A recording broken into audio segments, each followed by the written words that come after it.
I never imagined finding myself in bed with a. But here we are, Pastor. And no, I'm not. It wasn't a metaphor or exaggeration. Some people had a dream that came true. It was extremely sinful. Let me explain. However, I reside in one of those small towns. Locations where everyone is aware of each other's drama while feigning civility about it. We have 2 bars, 1 grocery shop, and, naturally, a small white church with wooden pews that squeak and a bell that rings on Sunday mornings too early. I wasn't very inclined to attend church, but I went that Sunday primarily because I had nothing else to do. So I was interested. A new preacher was coming, and I assumed that everyone was talking about it. Another elderly man wearing silver would be there. Too many sermons, a hoarse voice, and hair, about wearing tight clothing and going to hell. Jeans. But as soon as she approached, I couldn't breathe on that pulpit. Wasn't at all what I had anticipated. She exuded this serene assurance and grace. Speech pattern tall, sharp shoulders. Her long, dark hair was nicely tied up. And her chest was embraced by the blouse in a manner that caused me to forget every hymn I gazed at her mouth while she spoke, never hearing, discussed grace, and I started to become hot. Like a dirty secret that runs down my spine. She saw that I was staring. And she gave me a small smile. Small smile, but it was plenty that I didn't hear even a single word from the remaining. Preaching her hands and lips were all I could see. She flicked her long fingers through the Bible so slowly that I had to ask myself what. That was the only thing those hands could accomplish. Day it began. I stayed after the service. Like a clumsy teenager in the foyer. I acted as though I was reading the announcements on. I was actually on the bulletin board. But, observing her as she greeted the audience. Firmly, with the same gentle grin. Pleasant hugs and handshakes with the elderly. She acted as though she knew she didn't fit in with this small, dusty town. However, she was present anyhow, and I was unable to stop observing. I've finally come near. Don't even recall my words. Something stupid like, I like the sermon. The forgiveness section. She looked directly into my eyes and declared, I'm happy it resonated with you. Forgiveness is crucial, particularly when temptation smacks hard. My heart choked as a result. Strange leap, did she just say that? Did she know why I began going to every Sunday at church? Front row lip gloss, with shaven legs, and I did wear tighter, shorter dresses as well, although she never mentioned anything other than each time I went over my legs, I noticed her look, and each time she discussed avoiding temptation, eyes would briefly focus on me as well. I was going crazy for a while, till one day I noticed a sign-up sheet in the entrance. Organized church volunteers are needed. Wednesday at 7:00 p.m. In the storage room. Guess who signed up first when I arrived that evening? Wearing a tight tank top and pants just informal enough to act as like I didn't try. She had already arrived and was organizing old boxes into hymnals. She grinned as she noticed me. I'm glad you came, I added, and I meant that it was hot in the storage room. Dusty and claustrophobic. We toiled side by side. I tried to concentrate by not talking about anything on the boxes, but her fresh, delicate aroma. I was dying of perfume. And then it occurred when I dropped a pile of folders, stooped to retrieve them, and I promise, I got up because I swear her eyes were on my ass. She turned slowly and gave me a nod. Humiliation, only this inscrutable expression on her face. Gaze. After which she stated, you enjoy. Don't you want to cause trouble? I froze. My stomach turned over, and I opened my mouth. But she moved closer, but nothing came out. I could feel her close enough. Breath across my neck. I've observed how you observe me, she whispered in a quiet voice. I swallowed hard on Sunday. And what if you're not alone, she added, smiling, expanded slowly and perilously. But then we should finish up, she said, taking a step back. Voice returned to normal, saying, I wanted to scream. I hurried home that evening. Fell on my bed and allowed replaying her hands with her fantasies running wild. Clutching my hips and putting pressure on me. That disorganized shelf of storage, the heat of electric tingles ran through me at that instant. Leaving me craving and out of breath. After that night, she touched him much more. I was unable to concentrate in the storage room. Straight, she hadn't made contact with me. Although she didn't actually kiss me. It was worse since I realized she wanted it as well, and she was adept at keeping back. I was not every Sunday. But it was much too amazing. She would endure torment after that. The pulpit wearing those form-fitting dresses and high heels resemble human temptation. Discussing self-control and internal strength while looking me in the eyes. She would grin at the elderly people so they wouldn't. Then turn to face me, looking at me with, behind her eyes, this subtle warmth, and I'd try to sit there with your thighs clenched tightly. To pretend that my outfit didn't conceal how, after duty, I was fiercely devoted to her. I made an effort not to appear desperate, but I required further justifications to be with her. So, I began to volunteer for everything. I'm there to set up the bake sale. I'll bring the brush and paint the fence. Teaching Bible study, which I even joined, despite not having read a complete verse in. The Bible study group was small for many years. Me, a shy teenager, and a couple of older women. And her preacher woman, of course. She'd place your lips across from mine and wrap them around a straw in her iced coffee that appeared to slow motion sin. The gang would be discussing the Bible, and I'd be wondering how it is while gazing at her mouth. Would feel like on my skin the evening following. She remained to lock while everyone else went. I feigned forgetting my keys just so, since I observed her, I would have a reason to stay. Stroll along the church's deserted aisle. The sound of her heels on the wooden floor. You forgot your keys again. You turned to me. Perhaps all I wanted to do was see you. This time, she stepped without smiling. I could smell her scent again as I got closer. Additionally, I didn't turn away this time. Did she believe I hadn't seen you? I felt my knees go when she stated that in a hushed voice. You wear those tiny skirts. And you're weak. Your lashes are always the first to offer. Heat creeping across my skin as I bit my lip. She continued, you think I don't feel it too? With a beating heart, I reached out and her wrist was touched, but she didn't pull away. But she later shut her eyes and released her hand if I began. She said, I won't be doing anything with you. I was able to pause and gaze at her breath. Heavy. Please don't stop her. Briefly appeared tormented, as though she was engaged in an internal conflict. And then she took a step back, adjusted her blouse, and go home, please. That evening, I was her voice as she struggles to fall asleep. Stuck in my mind that I won't stop if I start. I was heated and irritated when I woke up. If you understand what I mean. Down there, a hand moved beneath the blankets. Imagining her mouth, her hands tightly clutching me. I chewed my pillow to get to that peak. Be silent, but I still want her more. The following Sunday, she gave a sermon on self-control, and I nearly burst out laughing. She was talking loudly about fighting temptation to turn away from sin. Additionally, her eyes remained fixed on, glancing at me as if she were losing it.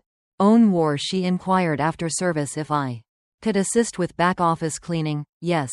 I spoke too hastily. We were in that small, dusting the desk and cleaning the room. Bookshelves before her hand touched them. We both paused, and she remained motionless. I gazed up at her, but neither did I. Appeared hungry, so I leaned in a little. She didn't stop me from kissing him. Nearly touched, but she muttered. I muttered, don't make me do this. Return, then let me. She was successful, took hold of my waist and held me in place. Her breath against the filing cabinet. Her thigh slid and was hot on my ear.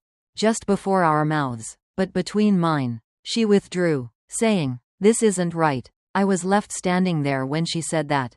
Breathless, body aching, and heart racing. I didn't immediately depart. Instead, I stood. She wasn't kissing me yet, but she was trembling. However, she had her hands on both her thigh and me. Was between me, and with God's grace, she was avoiding me after she wanted more. Her thigh at that moment in the office. Her breath on my neck between mine. Withdrawn entirely. No further invitations. No more looks. Not even a grin. At first, I believed I might have dreamt everything. Perhaps she had regained consciousness. Felt bad about it, or perhaps she was attempting to. I had to force myself to stop thinking regarding her. She was all over my dreams, in my brain, with a gentle pain underneath my lower abdomen each morning. I desired, like though I had never desired anything in my. I finished playing coy and lived my life. On Wednesday evening, I arrived at the church alone. I was familiar with her routine. Stayed late to prepare after Bible study. I waited because sermons tend to lock up neat stuff. Until the structure was almost deserted. I discovered her in the chapel as I entered. Hunched over a table, lights low, making notes. She looked up in surprise. "I know you shouldn't be here." She gazed. She swallowed hard at me as I walked. Nearer, quieter, my heels echoing. I paused gently on the ancient hardwood floor. "You're avoiding me," directly in front of her. "I don't trust myself." Even though she didn't deny it. She said, "Sharp and soft eyes around you." Simultaneously. "And I have a calling and a duty." I moved in closer. "You also have a body," she said. For a moment, she closed her eyes and her hands. "Your fists are clasped on the table," she said. "I think this is easy for me. Believe I don't perspire when I wake up. My breath caught when I thought about you. You desire the honesty," she said. "You make me insane. I've completed tasks while keeping you in mind in this church. I nearly can't get my legs back. Distributed. What are you waiting for?" Then, I muttered that she appeared tormented. But also, she approached me carefully. Hungry. She halted as her fingers began to shake. Her hands were inches from me, cupping my jaw. Her lips nearly touched mine as she leaned in. She said, "If we do this, you don't act like it's not serious." I muttered, "Don't want innocent." She finally gave me a gentle kiss. Just a taste, then becomes more intense. Hot and untidy. And in desperation, her hands closed around my waist. Drew me in so I could touch her nails. Via my shirt. And we staggered in the direction of the. She softly pushed me down onto the pews. Climbed on my lap after sitting on a cushioned bench. "Ought not to do this," she muttered. "Then don't stop." I pressed on my throat. She kissed me down my neck and whispered back. I sensed her hands straying everywhere. I tugged as if she already understood my body. She unbuttoned her blouse loosely using trembling fingers. Snug black lace bra. She wasn't heavenly. She had soft skin and muscles. I gave her a gentle shoulder bite tonight. "Yes, you're playing with growls. Fire," she whispered in a hoarse voice. "Then, burn me." She reached up and touched my skirt, sending a swiftly pass through me as her fingertips followed up legs, causing my body to react with a gasp. I could sense how hot she was at every turn, and disturbed me because I could feel the heat rising. Every second. "You seem to have forgotten. Should wear some drawers," she teased. "Well, I didn't intend to be saved tonight." She chuckled softly and kissed me once more, gently caressed me, and I was able to follow her rhythm with ease. We walked together in that darkness. Her wrist. Chapel, as if we didn't give a damn about who saw. We weren't two women who disobeyed all the rules. She lost control in the novel. And the entire body trembled on the pew. And her forehead as I opened my eyes. She was breathing as she was crushed against me. "She has wild, steely eyes and is going to hell. I'll see you there," I murmured in a whisper. Grinning after everything that happened that evening. Changed. She stopped avoiding me. She called, texted, and invited me over. She would occasionally say, "We're just going to speak." We never simply spoke. She began, referring to them as prayer nights. However, there was no prayer is being place. Unless you count how loudly I called her name. She would tell everyone that she was holy. Mentoring me, assisting me in finding my beliefs. And perhaps she was simply not as nobody anticipated the first time I went to her place and put on a basic summer attire and omitted the underwear only to observe her response. Her gaze froze as she opened the door. Went directly to my chest as I observed her. She said, "You're testing me, so swallow hard." I entered and said in a whisper, Already failed. Her home had the odor of books and vanilla have crosses on them. Scripture passages on the wall in a stylish frames. After that, I was pressed up, licking her against her kitchen counter neck as if I were going hungry. She attempted to appear calm, which she actually did, but she lifted me as soon as I nibbled her earlobe, lifted me up and brought me into the bedroom, placed me on the bed as if I were a subtle, but the manner in which she took that. Nothing delicate about this little summer outfit. I saw her take off her clothes gradually, as if she were relinquishing. Her blouse is the only thing holding her back. Struck the ground, followed by her skirt. Tell me to stop, she whispered, and I gave her a look before saying. She climbed and said, you better come over here. Over, going down slowly and deliberately, as though she was fully aware of what she was doing. Whispering, I dreamed about this. Her tongue found me every single night. And I let out a loud cry. No more church walls. Just skin and sweat. No faking, she said, once again pushed me over the edge. And she continued to do so, treating my body as though it represented anything investigated. Every inch as though she was picking it up by heart, and she murmured something in my ear. Sounded more like admissions than. After praying, we lay entangled in sheets. The room continues to reverberate with a. She put her head down and listened to our breathing. I'm not who they think I am, I said on my chest. Am. To which she answered, neither am I. I did this for the first time. I grinned. Not with a lady. You're doing fantastic, she chuckled before becoming serious. If they learn that all I ran for will be lost. I'm not running my fingers through her hair. Good. May I ask you to confess at the altar? She spoke softly because all I wanted was. Must be in one location at the moment. And you know, we didn't discuss where that is. We didn't refer to it as love. But the way she looked at me and hugged me. Later, something started to grow, and we both were aware that it began with murmurs. The women at Bible study initially stopped, grinning at me, followed by the expressions that judgmental stares with a tight lip only. Church women who are bored can pull one off. During coffee hour on Sunday, I heard Sister Doris murmurs to someone else. I'm constantly lingering near the preacher reel. She wears those shorts, isn't she? Skirts, most likely seeking attention. Laughed when I nearly choked on my lemon bar. The preacher wasn't entirely incorrect.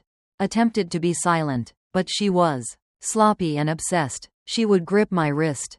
I was late as I passed her office. Night texts that simply say, I'm considering you. At one point, I noticed her gazing at me. Full on stare, mouth a little bit midsman. I grinned and carefully crossed my legs. Stuttering on the subsequent verse. We attempted to be taciturn, but strongly dislikes secrets, and it seems that neither did due to the fact that one evening I was on her desk when she walked in on us. Performing the unimaginable. He gasped and fell. He backed out his keys as if he had spotted a. We froze. Monster. And she withdrew. What? Prey is into women, but I'm not sure now. And taking care of his own affairs that week. Church politics erupted during board sessions. Were seen as too worldly in her sermons. The spirit of the preacher was claimed by one woman. Felt tainted, a courteous way of saying that she been very content recently. So she contacted. I was pacing her living room too much. Half-buttoned, stressed-out shirts there. Preparing something that could result in my removal. Approached me from behind and put my arms around her. Surrounding her for solace. Then offer them a actual cause of her turning to me. What I drew her near. Let's make it worthwhile. Controversy. She then gave me a kiss that I thought we couldn't be stopped by At the conclusion of the week, she received a call from desire me to take a vacation. So I sat next to her. Do you regret it? She asked, looking at the couch, at me without saying anything. She remained at my location for days following the events. It seemed ideal at first, but we couldn't get enough of one another. Each touch remaining. Every look made my stomach turn. Flip. We remained close and laughed all the time, continually encircling one another as though we never desired for the world to separate us. However, suddenly something changed, and it began. She didn't say, good morning, as small as Didn't grab my hand earlier when we did not curl up with me under the TV covers as she had in the past. But she was still not quite here. But one morning I entered the room with a striking hairstyle. Untidy, heated skin after taking a shower, wearing nothing underneath her old shirt.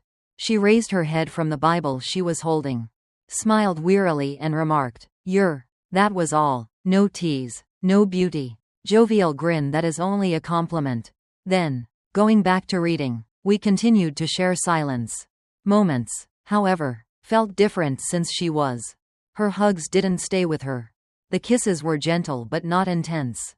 Unlike prior to and following that, she would float into her own universe. No mutual giggling, no. Just stillness, murmuring beneath the blankets. I wore her in an attempt to bring her back. Her favorite things played. Her favorite tea was enhanced by music, whispered in her ear in the manner I was accustomed to melt her. But all she did was smile courteously and retired to bed early one evening.